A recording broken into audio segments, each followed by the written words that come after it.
What if the very success you're chasing is the thing that's slowly destroying you? Sounds dramatic, right? But let's be real. How many of us are grinding day and night, chasing the dream life, only to feel more empty, more exhausted, and more disconnected than ever? You're winning on paper, but losing yourself in the process. Imagine this. You got the mansion, the luxury car, the six-figure job title, and yet, one morning, you look in a mirror and realize you don't even recognize the person staring back at you.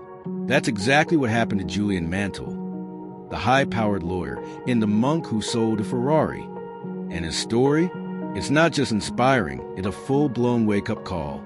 This book has sold millions of copies worldwide, been translated into dozens of languages, and shows up in every serious self-help reader's collection for a reason.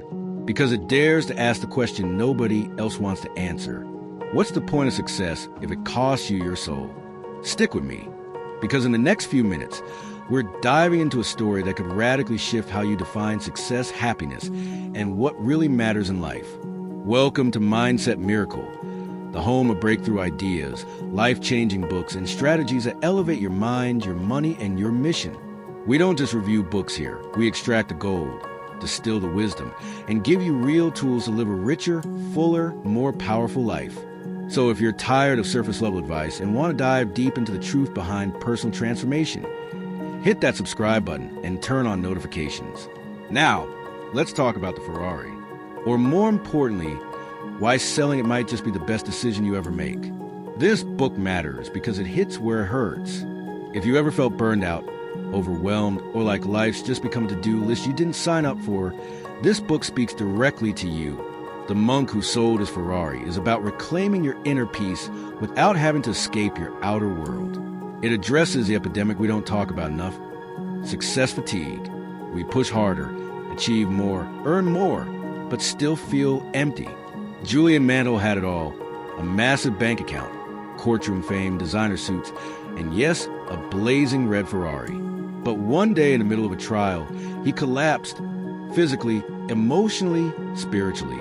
His body shut down before he even realized his soul already had. This isn't just fiction. Burnout has been recognized by the World Health Organization as a real syndrome. Studies show that chronic stress shrinks your brain, weakens your memory, and deteriorates emotional regulation. This book isn't just a story. It's a map back to yourself. So here's the first mind-blowing insight. You can be wildly successful and completely unfulfilled. Julian Mantle's collapse in court wasn't just a dramatic moment. It was a metaphor for what so many high achievers experience. The scary part?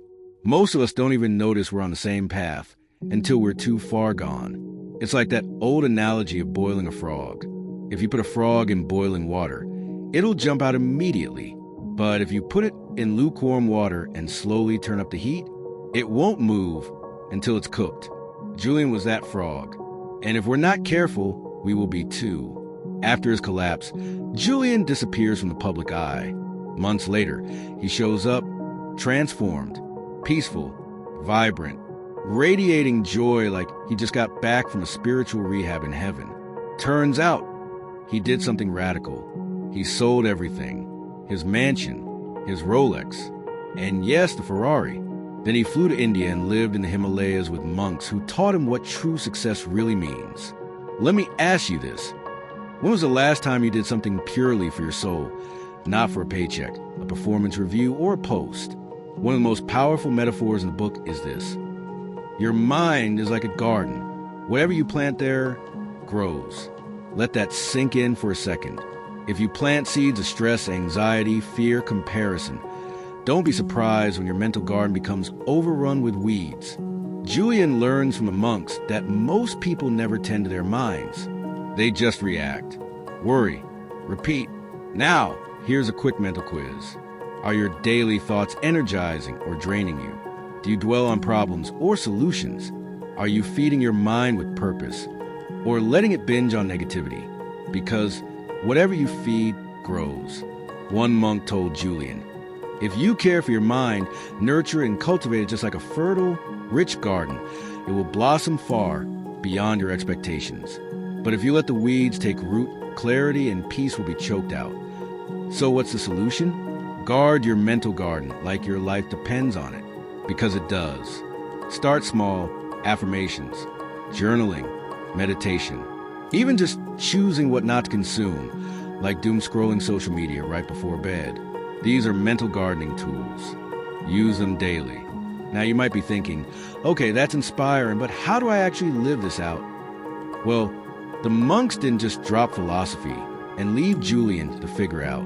They gave him a practical framework, a roadmap to inner peace and lasting success that will break down in a minute. We'll talk about a simple ritual that rewires your habits, how to discover your personal calling, even if you feel stuck right now, and a deeper truth about fulfillment that most people never figure out until it's too late. Before that, here's a question to reflect on. What would you give up to finally feel alive again? So Julian doesn't just come back with some wise-sounding proverbs and a good tan. He comes back with a system, a complete set of timeless rituals that helped him rebuild his mind, his energy, and his life from the ground up. And the first thing he shares? The importance of mastering your day through the ritual of early awakening. Now, I know what you're thinking. Here we go, another 5 a.m. club pitch. But listen, this isn't about just waking up early. It's about claiming the first moments of your day for yourself. Julian learned that the way you begin your day is how you live your life. Here's the formula. Wake up, move your body, still your mind, feed your soul. Even just 10 minutes of silence, gratitude, or movement in the morning before the world grabs at your attention can transform your energy. Imagine your mind is like a phone battery. If you wake up and immediately scroll, check email, or dive into chaos, you're starting the day with 18% battery. But if you charge yourself first, meditate, journal, read, reflect, you walk into a world with 100%. Julian said the monks never started their day without quiet reflection and movement. Why? Because discipline is freedom in disguise. And freedom starts with habits. Let's bring this into your everyday life. Say you're juggling a job you're not passionate about, trying to squeeze in workouts, maintain relationships, scroll through TikTok for relaxation, and still sleep enough to not look like a zombie. Here's how you can apply Julian's monk wisdom today. Start with silence. 1 minute of deep breathing in the morning. That's it. Watch what happens to your mental clarity. Guard your input. The monks had no phones, no Netflix, no doom scrolling. You don't have to go full Himalayan, but choose your content like you choose your food. Junk in, junk out. Daily acts of kindness. One of Julian's teachings was about selflessness. Buy someone a coffee. Smile first. Compliment your barista's awkward new haircut. These acts build your soul muscle. Visualize your day. Literally close your eyes and walk through the day you want to have, not just the one your calendar demands. Julian's transformation wasn't some fairy tale miracle. It was daily, disciplined simplicity. That's the real Ferrari killer. Now let's talk about the twist. The hidden trap people fall into after reading this book.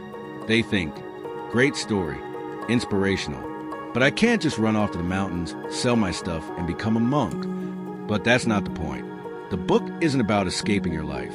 It's about elevating it from the inside out. Here's the truth bomb. The mind is a wonderful servant, but a terrible master. Robin Sharma.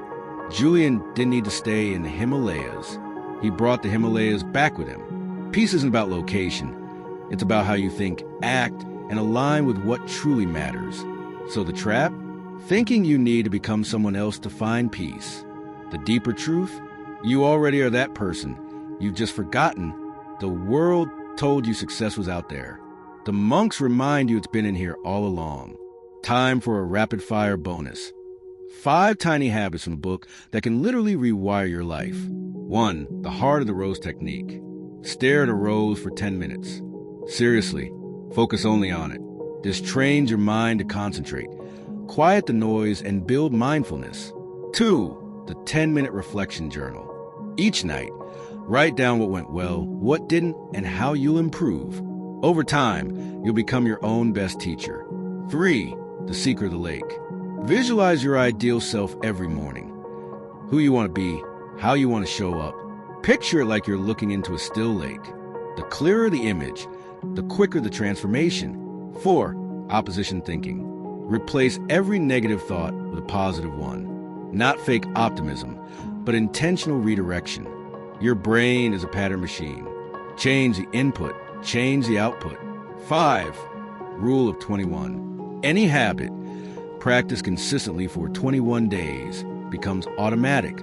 That's it. No fancy hack, just commitment. These aren't gimmicks. They're mental weightlifting reps. Do them and you grow stronger. Ignore them and the weeds come back. Let's come back to where we started. Success nearly killed him, but it also woke him up. Julian's journey shows us that it's not success that destroys us. It's chasing the wrong kind of success. The Monk Who Sold His Ferrari isn't a book about minimalism or quitting life or becoming a monk. It's a book about returning to your center. It asks you to reconsider. What are you sacrificing in the name of achievement? Who are you becoming in the name of ambition? And are you driving toward fulfillment or just driving faster toward burnout? Here's the real message of this book. Live with purpose.